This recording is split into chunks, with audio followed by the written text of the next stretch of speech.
बिस्मिल्लाहिर्रहमानिर्रहीम। अस्सलाम वालेकुम नाज़रीन, प्रोग्राम सच बात में आपको कहेंगे खुश आमदीद। मैं हूँ हुमार सलान। आज के प्रोग्राम का बाकायदा आगाज़ करते हुए 26वीं आइनी तरमीम के हवाले से हम भी गुफ्तगू करेंगे।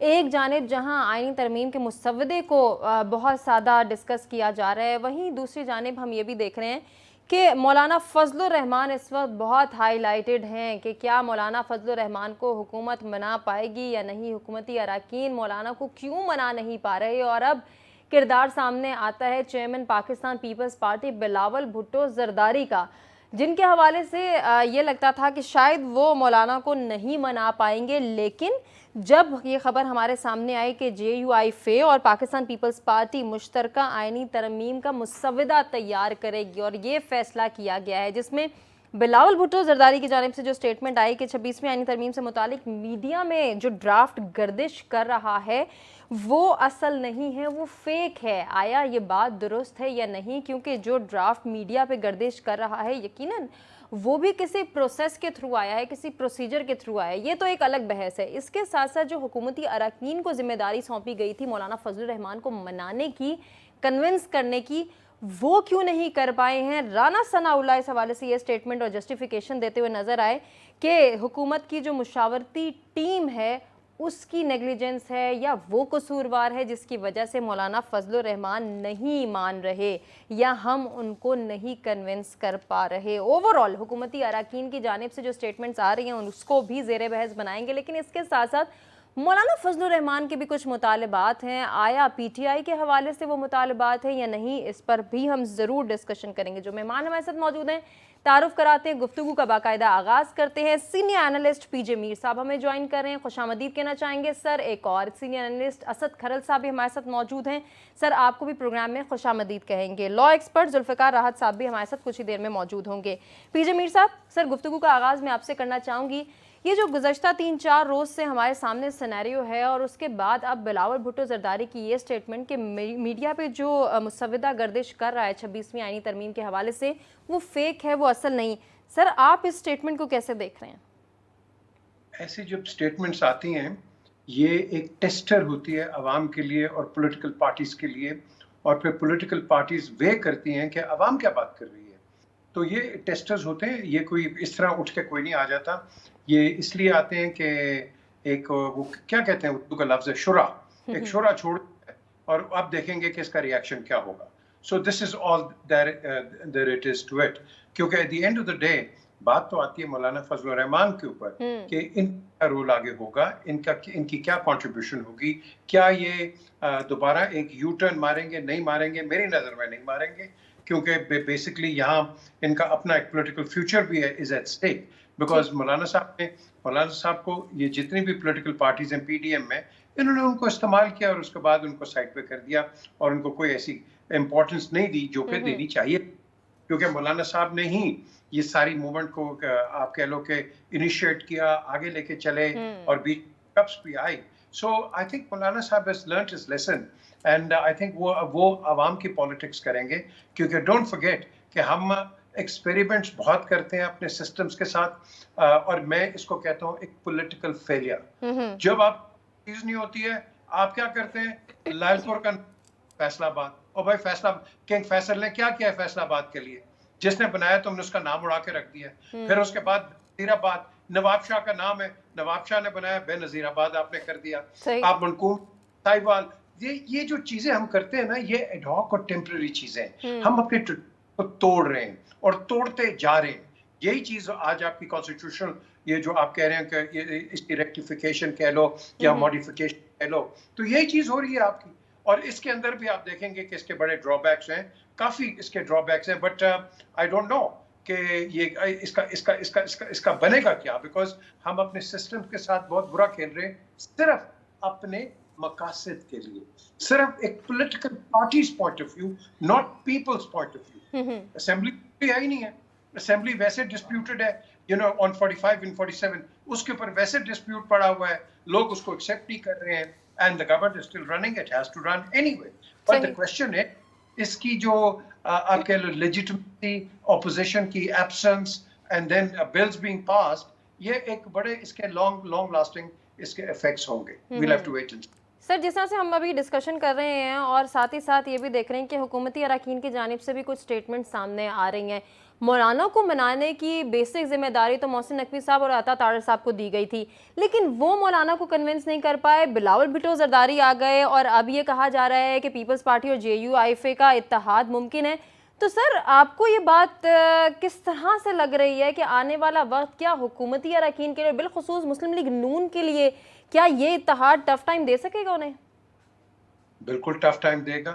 मौलाना साहब की जो स्पीच थी नेशनल असेंबली में, उन्होंने बड़ा क्लियरली कहा है कि आप कभी कह रहे हैं कि भाई चीफ ऑफ आर्मी स्टाफ की एक्सटेंशन मैं नहीं मानता, आप चीफ मैं नहीं मानता, तो कह रहे हैं कि कल तो असेंबली भी कहेगी कि जी हमें भी आप 5 साल की एक्सटेंशन दे दें आप। So the question is absolutely right on that. आपके पास 73 का कॉन्स्टिट्यूशन चला आ रहा है, आप सब उसको अप्रिशिएट कर रहे हैं, why do you want to change it? क्योंकि ये चेंज करते हैं कि हम एडहॉकिज्म पे चलते हैं हमारे अपने मुल्क के अंदर। कभी नाजिम का सिस्टम ले आते हैं, कभी DC का सिस्टम ले आते हैं, कहीं तो हम बैठते नहीं हैं और अवाम में वो घबराए लेले की तरह कभी इधर भाग रही है, कभी उधर भाग रही है। सो बेसिकली मौलाना साहब की जो स्टेटमेंट है ये बड़ा वजन रखती है, और जिसे आपने कहा है कि अब बिलावल को कहा है कि जाके उनको मनाए या बातचीत करें, वेट एंड सी कि किस तरह ये बात आगे चलेगी। एंड उसके साथ साथ आप देखेंगे कि अगर बिलावल की बात मानी जाती है तो फिर लोगों के परसेप्शन होंगे कि क्या मौलाना साहब की प्लेट में आपने कुछ चीजें डाली हैं, क्या आप क्या देंगे आप, यू नो, the connotations आ जाएंगे. So I don't think Maulana Sahib will go back on his word. He's a man, you know, people are looking up to. कि you know he'll hold the standards. ठीक हो गया sir, आपको लगता है कि मौलाना Fazlur Rahman U turn नहीं लेंगे? जुल्फिकार राहत साहब, आपकी जानिब आएंगे सर।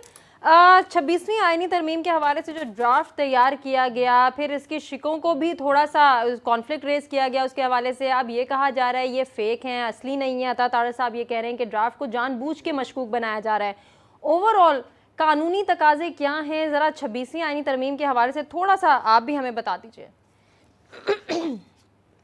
देखिए जी, जिस तरह लेजिस्लेशन करने की कोशिश की गई और जिस तरह गवर्नमेंट को इस पे डिफीट हुई, ये बेसिकली एक ऐसा मामला है कि जो पाकिस्तान की सियासी तारीख का एक ऐसा बाब है जिसको हमेशा सियासतदान एक इबरत के तौर पे लेंगे।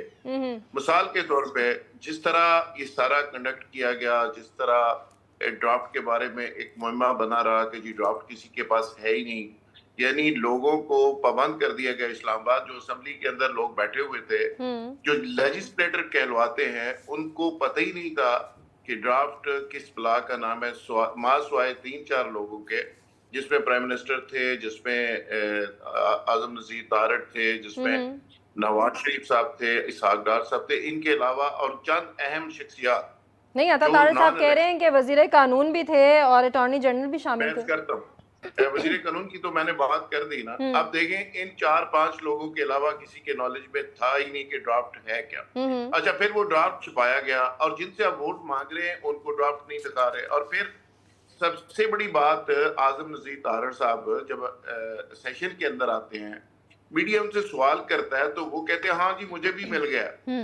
तो वहां से डाउट पैदा हुआ कि भाई आजम नजीर तारड़ तो वजीर कानून है, जिसने ड्राफ्ट तैयार करना था, उसको कहां से मिल गया है। तो फिर सोशल मीडिया के ऊपर एक ट्रोलिंग शुरू हुई कि यानी हुकूमती लोग एक दूसरे से पूछ रहे हैं कि यार ड्राफ्ट किधर है, और उसमें प्राइम मिनिस्टर ने उसको कहा कि यार मैंने भी नहीं अजय मिला। तो इट मीन्स के वहां पे एक मजाक उड़ाया गया और हुकूमती नाअहली इससे बड़ी क्या हो सकती है कि हुकूमत ने खुद इसको ऑन नहीं किया इस सारे मामले को, और उसका नतीजा ये निकला कि एस्टेब्लिशमेंट की तरफ से उंगलियां उठी कि जी एस्टेब्लिशमेंट को पता नहीं वहां से ड्राफ्ट आ रहा है, किधर से आ रहा है। तो गवर्नमेंट ने बुनियादी तौर पे इसमें चीजों को सही असेस नहीं किया। ठीक है। और राना सनावला साहब जो सियासी अमूर के मशीर भी हैं प्राइम मिनिस्टर के, मेरी जाती इतला है कि उन्होंने और एक दो और लोगों ने, राना तनवीर साहब ने, कुछ और लोगों ने जो समझते हैं इन सारी चीजों को, नंबर गेम को, उन्होंने प्राइम मिनिस्टर को कहा कि जी हमारे नंबर्स पूरे नहीं है। ठीक है जुल्फिकार साहब, यानी कि आप ये राय रखते हैं कि इस मुसवदे को या इस ड्राफ्ट को तैयार करने से पहले जो बेसिक प्रिपरेशन या होमवर्क करना चाहिए था वो मुकम्मल नहीं किया गया, जल्दबाजी से काम लिया गया। सर, इसको कंटिन्यू करेंगे, असद खलल साहब का पॉइंट ऑफ व्यू जानेंगे। एक ब्रेक के जाने बढ़ने का कहा जा रहा है। नाज़रीन, ब्रेक से वापस आते हैं, डिस्कशन को आगे बढ़ाते हैं। वेलकम बैक नाज़रीन। प्रोग्राम में एक मरतबा फिर से आपको कहेंगे खुशामदीद। गुफ्तगू के सिलसिले को आगे बढ़ाएंगे। जो बात ब्रेक पे जाने से पहले हो रही थी उसी को हम कंटिन्यू करेंगे। और असद खरल साहब, सर आपकी जानिब आना चाहेंगे। अभी तक जितनी डिस्कशन हुई उसमें और ओवरऑल भी हम 2 दिन से जो मीडिया पे भी चीज़ें गर्दिश करते हुए देख रहे हैं, 2 फ्लॉज को डिस्कस किया जा रहा है जो हुकूमत की जानिब थ्रो किए जा रहे हैं। उसमें एक ये कि जब ड्राफ्ट तैयार किया गया तब भी मुनासिब प्रिपरेशंस नहीं की गई। दूसरा ये कि जब मौलाना को मनाने की बात हुई, मौलाना को जो टीम भेजी गई उनके पास भी मुनासिब होमवर्क नहीं था कि मौलाना को किस तरह से कन्विंस करना है। सर आप इससे एग्री करते हैं? जी, मैं समझता हूँ कि ये जो मामला है, ये सारी जो एम्बैरेसमेंट क्रिएट हुई थी, ड्राफ्ट जो है वो लीक हुआ, फिर मुख्तलिफ चैनल पे चला, फिर एक छोड़ा गया और उसके बाद एक बहुत बड़ी एम्बैरेसमेंट हुई और इस पे ये बातें आनी शुरू हो गई कि हुकूमत जो है नकम्मी और नाहल है। फैसल वाडा साहब ने बताया कि ये नकम्मे और नाहल लोग हैं। लेकिन मैं समझता हूँ कि इस सारे जो एक एम्बैरेसमेंट क्रिएट हुई थी, ये जो एक डिजास्टर था, इसको अगर बड़े अच्छे तरीके से लेके चले हैं या इस डिजास्टर को मैं समझता हूँ कि अगर उस पर कंट्रोल करने में कामयाब हुए हैं तो उसका तमाम तर क्रेडिट मैं समझता हूँ सबसे ज्यादा आसिम जरदारी, बिलावल भुट्टो जरदारी को और मोहसिन नकवी साहब को जाता है। और हुकूमत जो है मुकम्मल तौर पर इसमें जो इतवार को इजलास 2 टाइम रखा वो नहीं हो सका, पूरी तरह नाकाम हो गई। और ये आप देखें कि मौलाना फजल रहमान साहब को अगर मनाया गया है या मना लिया जाएगा या मैं बड़ा इस पे मैं समझता हूँ कि पूरी तरह उसमें जो क्रेडिट है वो जरदारी साहब, आप देखें जब पहली दफा उनसे मुलाकात की मुजवजा अहन तरामीन के हवाले से, तो उसके साथ है जो फेडरल कैबिनेट के अहम मिनिस्टर मोहसिन नकवी साहब भी मौजूद थे जो कि शहबाज शरीफ की कैबिनेट का हिस्सा है और फेडरल गवर्नमेंट की पीपल्स पार्टी बाजार शामिल नहीं है हुकूमत में या कैबिनेट में, लेकिन वो शामिल थे। उसके बाद आप देखें कि शहबाज शरीफ साहब गए, उनके साथ मुद्रा की एक बड़ी टीम थी और उसमें भी मोहसिन नकवी साहब शामिल थे। उसके बाद पीटीआई की बहुत सारी मुलाकातें हुई, अनवार काकर साहब गए, सरफराज बुगटी के और मुख्तलिफ लोग जो बहुत ज्यादा मीटिंग हुई। लेकिन आप देखें कि उन तमाम मीटिंग्स के अंदर जो है कोई भी वो उनको कामयाब नहीं हो सके। लेकिन फिर बिलावल भुट्टो जरदारी साहब की जो मीटिंग हुई और उसके बाद उन्होंने कहा कि मौलाना फजल रहमान साहब को लिया और हम उनके साथ मिलकर ये जो मुजवजा आईनी तरमीम है उसको लेकर आएंगे और साथ क्रेडिट ले रही है कि ये हम कर रहे हैं। एक और बात क्यों मौलाना फजल जब देखें असद साहब आपकी जानिब सर दोबारा आएंगे। पीजे मीर साहब, सर कंटिन्यू आपसे करना चाहेंगे। एक जानिब जहां हम प्रेपरेशन या होमवर्क को इनकम्प्लीट कह रहे हैं कि अगर मौलाना से मिलने गए थे, मुज़ाकरात करने गए थे, मुशावरत करने गए थे तो टीम को वेल प्रिपेयर्ड होना चाहिए था। अब राना सनाउल्लाह भी इसी हवाले से कुछ बातें कर रहे हैं। मैं उनकी स्टेटमेंट शामिल करूंगी फिर आपकी जानिब आऊंगी। सर वो ये कहते हैं कि मौलाना को मनाने में जो नाकामी हुई है उसका कसूरवार या जिम्मेदार हुकूमत की मुशावरती टीम है, इसलिए मौलाना ने इतवार को मौक़िफ़ तब्दील कर लिया कि पहले हमें लगा कि मौलाना कन्विंस हो गए लेकिन उनसे कोई कमी रह गई होगी, इसलिए मौलाना ने अपना स्टांस या मौक़िफ़ तब्दील किया। सर आप इससे एग्री कर रहे हैं? देखिए, जो राना साहब ने बात की है बिल्कुल सही है। उनकी नेगोशिएटिंग टीम बेसिकली उनके पास है क्या कि नेगोशिएट करेंगे।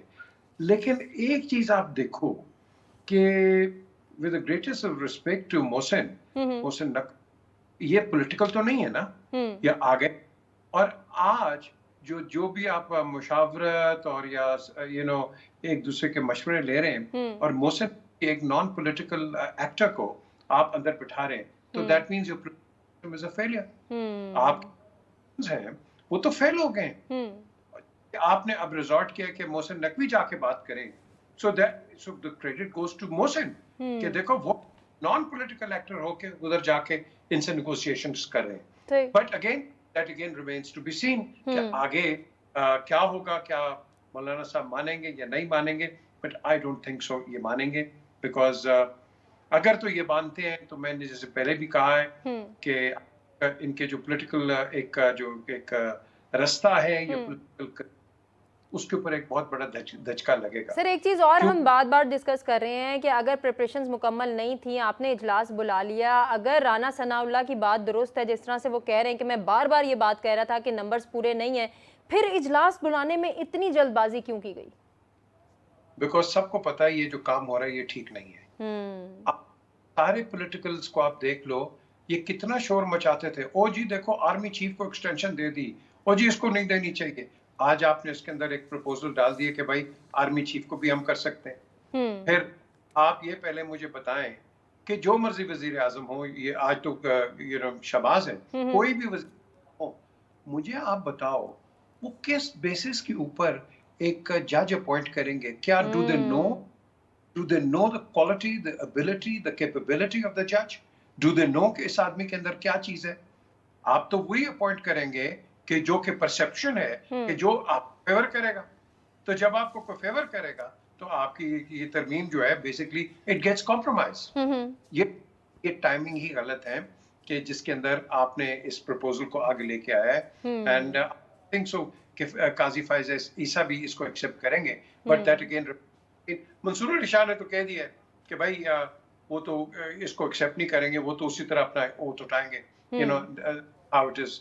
So, तारिक साहब भी इसी को आगे प्रमोट करें, वो कह रहे हैं हमें भी यही लग रहा है कि अगले चीफ जस्टिस मंसूर अली शाह साहब होंगे। बिल्कुल जी होंगे, और लेकिन अगर आप नहीं करते हैं तो आप एक हेड ऑन एक कोल्यूशन के साथ बात कर रहे हैं।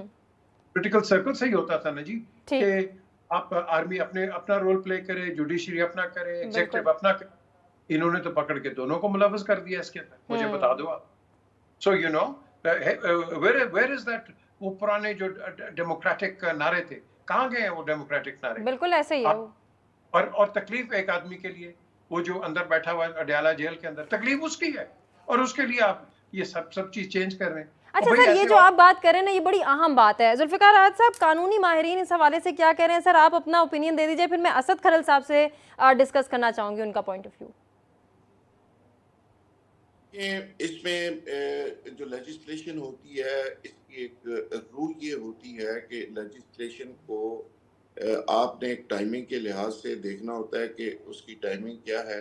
और सबसे बड़ी बात ये होती है कि क्या अब जब लेजिस्लेशन कर रहे हैं वो पब्लिक के इंटरेस्ट के खिलाफ तो नहीं कही जा रही, उसकी रूल क्या है।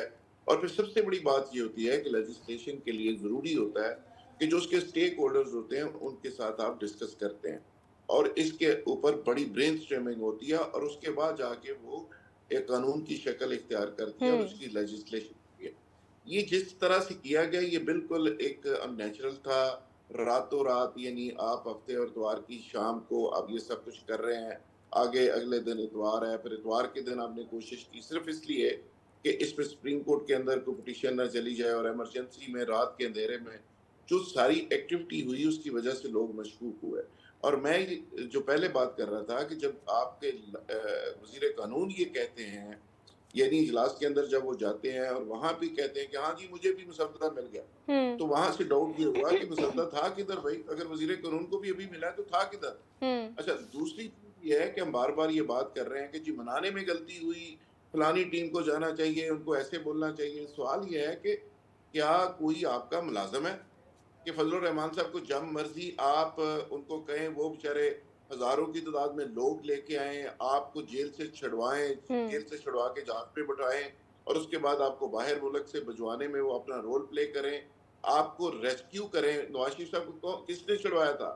ये वहां से मौलाना केपी से पूरा एक लेके निकले थे मॉब, और पूरा एक मार्च लेके निकले थे, कराची पहुंचे, कराची से पूरा पैदल चलते हुए लाहौर पहुंचे। जब लाहौर वो पहुंचे तो मियां साहब जेल से निकल के फ्रूट खाते हुए एक जहाज में बैठ के बाहर रवाना हो चुके थे। तो सवाल ये है कि सारा रोल तो उन्होंने प्ले किया, तो आपने उनको कहा जी हम आपको प्रेसिडेंट बनाएंगे जब हमारी गवर्नमेंट आएगी, फिर आपने डिस किया। सवाल ये है कि मौलाना फजलुर रहमान आपका कोई मुलाजिम और मुसल्ली तो है नहीं कि जी आप जाएं और किसी बंदे को भेजें और उनको कहें कि जी आए जी बिस्मिल्लाह अब हमें जरूरत पड़ गई है। तो फजलुर रहमान साहब ने अब एहसास दिलाया है कि भाई मैं भी एग्जिस्ट करता हूँ, मेरी भी कुछ से है। आपने बेशक मेरे साथ इलेक्शन में 8 फरवरी को ये सारा कुछ किया, लेकिन मुझे प्रोटोकॉल देना भी बनता है। सर कंटिन्यू करेंगे इसी डिस्कशन को, इसी पॉइंट को। एक ब्रेक की जाने बढ़ने का कहा जा रहा है। नाज़रीन ब्रेक से वापस आते हैं, गुफ्तगू के सिलसिले को आगे बढ़ाते हैं। वेलकम बैक नाज़रीन, प्रोग्राम में एक मरतबा फिर से आपको कहेंगे खुश आमदीद। ब्रेक पे जाने से पहले जो गुफ्तगू हो रही थी उसी को कंटिन्यू करेंगे। असद साहब, सर आपकी जानिब आना चाहूँगी। जब भी किसी आईनी तरमीम को हम डिस्कस कर रहे होते हैं, चाहे 18वीं तरमीम की बात की जाए या आप 26वीं तरमीम को हम डिस्कस करें, सर आपको क्या लगता है ये क्या सिनेरियो डेवलप किया जाता है, एक इंसान या एक पॉलिटिकल पार्टी को मद्देनजर रखते हुए ये फैसले किए जाते हैं, ओवरऑल जो सिनेरियो चल रहा होता है या प्रेजेंट सिचुएशन होती है उसको मद्देनजर रखते हुए किए जाते हैं? क्या इसके आफ्टर इफेक्ट्स या इसके कॉन्सिक्वेंसेज नहीं देखे जाते जब भी कोई मुसविदा इस तरह से तैयार किया जाता है तब? देखिए, अगर 18वीं तरमीम की बात की जाए और 26वीं तरमीम की, तो इसमें जमीन आसमान का फर्क है। बिल्कुल ऐसा ही तो है। 18वीं तरमीम जो थी वो पर्सन स्पेसिफिक नहीं थी, वो किसी एक पार्टी का मामला नहीं था, उसमें तमाम पार्टी को ऑन बोर्ड लिया गया था। मैं समझता हूँ कि 1973 का आइन जो है उसके बाद अगर कोई तरमीम ऐसी हुई है जिसपे ऑलमोस्ट तमाम स्टेक होल्डर जो है वो ऑन बोर्ड थे, मेजोरिटी समझे या सत्ता ऑलमोस्ट कंसेंसस था, तो वो ये 18th अमेंडमेंट थी। अब जो 26वीं तरमीम है, ये तो रात की तारीकी में इजलास छुट्टी वाले दिन बुलाए जाते हैं, ड्राफ्ट जो है उसको कोई ऑनरशिप लेने के लिए तैयार नहीं है, जबकि वो सर्कुलेट भी हो रहा है, उसकी जो शिक्के हैं और जुजियात हैं वो भी हेडलाइन के तौर पर चल रही हैं, उसकी तरदीद भी नहीं की जा रही और कोई उसकी ऑनरशिप लेने के लिए तैयार नहीं है। किसी जो दूसरी पार्टीज हैं, जो अपोजिशन पार्टीज हैं, वो तो चलें दूर की बात है, लेकिन जो हुक्मरान इत्तेहाद पार्टीज हैं उनको भी एतमाद में नहीं लिया जा रहा, उनसे ड्राफ्ट शेयर नहीं किया जा रहा। एमक्यूएम का अपने तब्जात थे कि जनाब कम से कम हमारे से ड्राफ्ट तो शेयर कर लिया जाए। मौलाना फजल रहमान साहब से एक तरफ जाते हैं लेकिन वो कहते हैं ड्राफ्ट हम आपसे शेयर अभी हमारे पास है ही नहीं, तो वो फिर कहते हैं कि पहले ड्राफ्ट तो लाया जाए। अब मौलाना साहब कह रहे हैं कि जो ड्राफ्ट हमें दिखाया गया था आप उससे ही मुकर रहे हैं कि वो ड्राफ्ट जो है वो कभी ख्वाजा आसफ का कि उनके पास ड्राफ्ट है, कभी तारड़ साहब के पास ड्राफ्ट है, कभी किसी के पास। हालांकि तारड़ साहब ये कह रहे हैं कि मौलाना को ड्राफ्ट दिखाया गया था, तमाम शिकों पे बात भी की गई थी। अब लेकिन मौलाना साहब ने जो बेसिकली उसमें जो शिक्के हैं, जो बड़ी शिक्के हैं, वो तो उड़ा दी हैं। बिलावल साहब ने कहा कि दो जो शिक्के हैं, तो JUIF के जो कामरान मुफ्ता साहब सेनेटर हैं वो ये क्लेम कर रहे हैं कि उसमें बड़ी खतरनाक दो शिक्के थी, वो तो हमने उड़ा दी हैं, लेकिन अभी और भी बहुत कुछ बाकी है उनका। अच्छा, ये जो बहुत कुछ बाकी है इसको क्लेम किया जा सकता है यानी जुल्फिकार राज साहब, सर आपकी जानिब आऊंगी, हमें क्लोजिंग की जानिब बढ़ना, लेकिन उससे पहले मैं चाहूंगी आप इस पर डिटेल गुफ्तगू कर दें कि सर ये जो बातें हो रही हैं सिर्फ इस ड्राफ्ट को अगर सामने रखें, इसमें भी बहुत सारे फ्लॉज हैं, इसमें भी बहुत सारे कॉन्फ्लिक्ट रेज किए जा रहे हैं। मौलाना कह रहे हैं हमें ड्राफ्ट दिखाया नहीं गया, तारड़ साहब कह रहे हैं दिखाया गया, शिकवार बात हुई। अब जिस तरह से अभी असद खलल साहब भी कह रहे हैं कि ये स्टेटमेंट भी सामने आ रही है कि शिकवार बात नहीं हुई या फिर कुछ शिकें उड़ा दी गई हैं। सर कौन सा ड्राफ्ट असली है, कौन सा नकली, वो मंजर आम पर आ सकेगा या नहीं? देखिए जी, फजल रहमान साहब के साथ आपने सियासत की, आज उनका वक्त है, उन्होंने आपके साथ सियासत कर दी।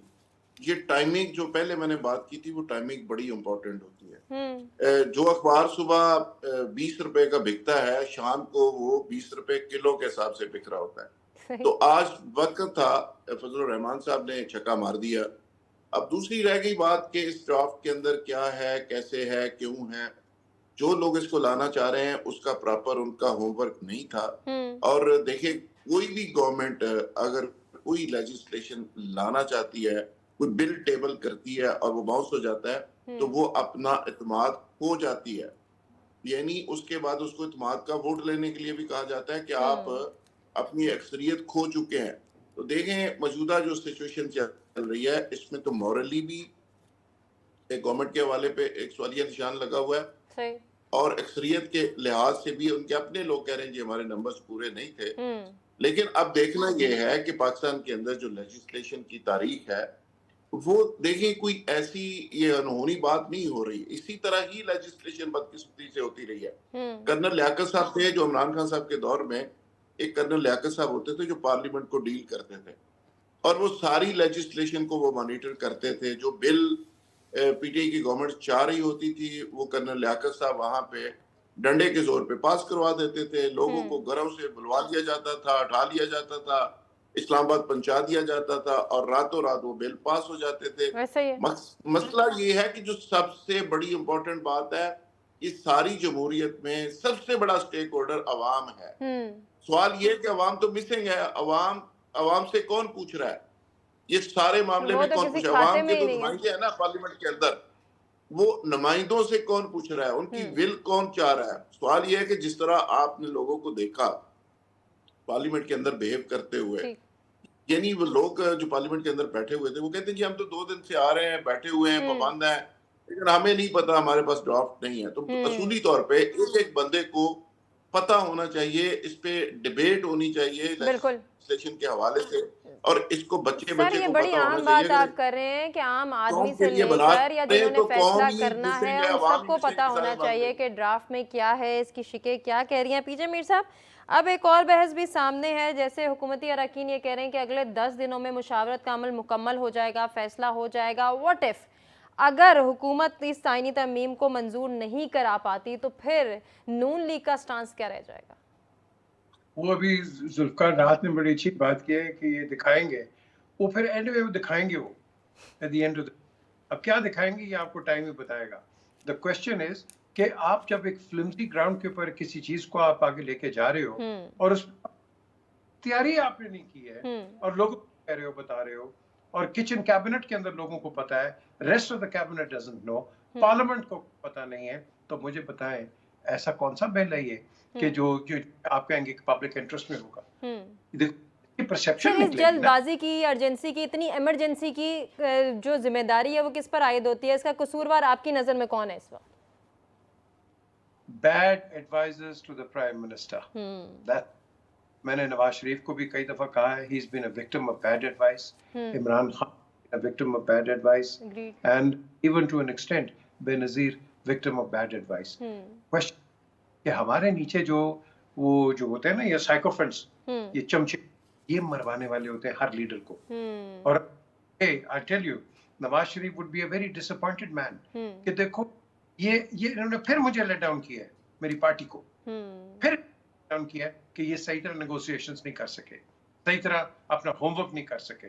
सो ओवरऑल जो आज अभी तक जो हम देख रहे हैं, 10 तारीख तो दे दी उन्होंने, लेकिन अभी जो हम देख रहे हैं ये एक पॉलिटिकल फेलियर है। और इस पॉलिटिकल एक नेशनल फेलियर क्या कह रहे हैं आप मुझे बता दें? आप और मैं कभी आवाम की बात कर रहे हैं? कभी भी हम तो पार्टीज की सर्वाइवल की बात कर रहे हैं। तो उसका बिल क्यों नहीं आ रहा है, इसका क्यों हो रहा है, उसका क्या हो रहा है? अब बात हो रही है कोई 250 पे पेट्रोल कर दिया कल, आप बिजली की कीमत बढ़ा देंगे, फिर आप गैस आगे सर्दी आ रही है, गैस बिल्कुल ऐसे ही है sir. And this is what will happen. So the question कि हम किसी कॉन्क्रीट रोड पे नहीं जा रहे, हम कच्चे पे चल रहे हैं और कच्चे फैसले हो रहे हैं। तो इस चीज में हमें I think the prime minister has to take control, total control. Sir, क्या हो सकता है इस वक्त इस सिचुएशन को बैलेंस करने में? सबसे अहम सजेशन आपसे लेना चाहूंगी। देखो जी, एक ही सजेशन है, ये द टॉप आप कह सकते हैं उसको, शहबाज शरीफ अगर इसने इस मुल्क को आज बचाना है और एक स्टडी एक रोड पे लेके जाना है, आज उठ के अभी चले जाए के अंदर और अपने एडवर्सरी से बात करें। That is the only way out. ठीक हो गया सर, आपका ओपिनियन आ गया। असद खरल साहब, आपकी नजर में क्या सजेस्ट करना चाहेंगे इस वक्त इस सारी सूरत हाल को बैलेंस करने के लिए? क्या सजेशन आपके पास?